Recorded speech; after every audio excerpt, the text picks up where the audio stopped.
That's a great question, and I would say it begins with establishing and really building some kind of relatedness amongst the team, getting the team to recognize what the purpose of everybody being there in the first place is, and establishing a family, a group of people, and getting them to better understand each other and understand what the other participants are doing,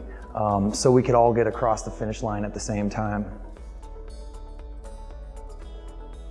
Of an owner of a trade partner, I would say provide the people that work for you, provide the opportunity for them to make decisions and really leverage their expertise, and provide opportunities for them to